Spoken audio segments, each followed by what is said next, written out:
Bonjour, je suis Serge Abitboul, je suis chercheur à INRIA et cette semaine je vais vous parler de généralités sur les bases de données avant, dans les semaines suivantes, de passer sur les bases de données relationnelles. Bien alors, première question, qu'est-ce que c'est qu'une base de données? C'est une grande collection de données avec des structures, avec une organisation qui est gardée sur un support persistant. Alors, pour gérer cette grande quantité de données, on va avoir besoin d'un logiciel. Ce logiciel, c'est un système de gestion de base de données, en plus court, un SGBD. Alors, on va s'arrêter un petit peu sur les caractéristiques de ces données. La première caractéristique, c'est la persistance, persistance au cours du temps. Quand vous avez un petit programme que vous avez écrit, vous lancez votre programme, il construit ces données, et puis tout va bien. Quand vous l'arrêtez, tout s'arrête. Les données, elles sont là dans l'entreprise, dans l'organisation, elles restent dans le temps, elles peuvent rester des années, des dizaines d'années, et donc il va falloir bien gérer cette persistance. Deuxième chose, le volume. Au début des bases de données, on gérait des mégaoctets, puis on a géré des gigas, maintenant des téraoctets, voire des hexaoctets, et donc il va falloir gérer tout ça. Répartition géographique. Vos données, vous avez une partie de votre organisation qui est à Paris, les données à Paris, mais vous avez aussi une partie de votre organisation qui est à Boston, à San Diego, à Tamanrasset. Il va falloir gérer toutes ces données, donc répartition géographique.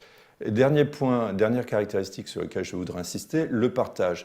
Ce n'est pas juste vos données, vous ne lancez pas votre programme dans votre coin, vous partagez les données avec toutes les personnes de l'entreprise. Donc il y aura beaucoup d'utilisateurs par définition, et puis des programmes d'utilisation qui vont gérer et utiliser ces données. Tout ça pour dire que c'est des logiciels très complexes. Un SGBD, typiquement, c'est plusieurs dizaines d'années de développement. Point suivant, peut-être le point le plus essentiel là-dedans, c'est l'idée que ce système sert de médiateur entre un humain, ici Alice, et puis des disques sur lesquels il y a des données. Alors Alice a besoin de savoir où trouver un gîte en Corse, un gîte rural en Corse. Alors elle pourrait s'écrire son petit programme, un peu comme le programme qu'on voit là, qui va chercher des données, des octets ici ou là, suit des pointeurs, fait des choses assez compliquées. Peut-être décode les données. Non, Alice n'a pas du tout envie de faire ça. Peut-être qu'elle n'a pas le temps. Surtout, elle n'a peut-être pas les compétences d'écrire des programmes si compliqués. Donc, elle veut s'exprimer dans des langages de haut niveau. Et le rôle du système, ça va être de traduire dans ces programmes qu'elle ne veut pas écrire, d'aller chercher les données, peut-être aussi d'aller chercher ailleurs sur le réseau, et puis de lui montrer l'information dont elle a envie. Alors, je voudrais parler aussi d'un petit point d'architecture qui va surtout servir à bien spécifier les différentes fonctionnalités. Donc, Alice va utiliser une application. Une application, c'est un logiciel qui va utiliser des données. Et puis, on va bien séparer les deux parties, donc le client sur lequel va tourner l'application et le serveur qui va gérer les données, le système de gestion de base de données. Donc, là-dedans, l'application d'Alice, à un moment donné, va avoir besoin de données. Elle va envoyer une requête au serveur. Le serveur va répondre en rendant un certain nombre de résultats. Et il faut bien voir les deux logiciels qui coopèrent. Le premier, c'est l'application, le système très spécifique qui traite les besoins d'Alice. Et puis, l'autre système qui est ce serveur de gestion de base de données qui concentre les données de toute l'entreprise peut-être, qui va être en charge de gérer des requêtes, des transactions, des pannes. Bien. Un tout petit peu d'histoire, le modèle relationnel a été introduit par Ted Code en 1970. C'est un des très grands succès de l'informatique du XXe siècle. Alors, il y a des logiciels commerciaux comme Oracle, DB2, SQL Server. Il y a des logiciels libres comme MariaDB, qui est la suite de MySQL, ou Postgres. Ces logiciels, vous les utilisez constamment, peut-être sans vous en rendre compte. Quand vous faites une requête sur Internet, très probablement, il y a un SGBD quelque part qui travaille pour vous.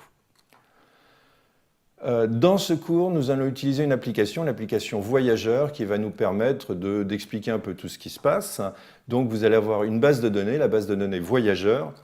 Et dans une base de données, il y a deux facettes. Il y a une première facette qui est le schéma, ici, donc qui va définir la structure des données. Donc ici, on a 4 tables, logement, activité, client et séjour, qui vont décrire différentes données pour la base de données Voyageur. Et puis, vous avez l'instance. L'instance, ça définit la valeur des données. Donc, vous allez avoir 4 tables. Alors là, je l'ai mis celle-là en entier. Pour les 3 autres, il n'y avait pas la place, donc j'ai juste mis leur bannière. Mais essentiellement, la base de données, l'instance de la base de données, ce sera ces 4 tables. Alors, on va définir un petit peu de vocabulaire. Le nom de la relation, ce qui va nous permettre de parler de ces tables, c'est le nom de la relation. Ici, la relation logement. Ensuite, les colonnes de ces tables, on va appeler ça des attributs. Alors, il y a un nom d'attribut, ici type, mais il y a d'autres noms comme idée, nom, etc. Et puis, il y a toute la colonne qui est la valeur des attributs. Ensuite, il y a des lignes. Ces lignes-là, on les appelle des nuplets. Donc ici, vous avez un nuplet qui représente un logement dans les Cévennes. Alors, il y a plusieurs noms pour ces nuplets. Parfois, on appellera ça des enregistrements. Typiquement, quand on est plus près du disque, quand on est plus près de la machine, on a tendance à utiliser le terme un peu plus vieux d'enregistrement. Et des fois, vous allez voir aussi les gens utiliser le terme anglais. Donc, à la place de nuplay, ils vont dire tuple. Et à la place d'enregistrement, ils vont dire record. Tout ça, c'est la même chose. Alors, qu'est-ce qu'il faut retenir de cette séquence? D'abord, cette idée des systèmes de gestion de bases de données qui sont des médiateurs entre les humains qui veulent des informations et ces informations qui sont sur des disques.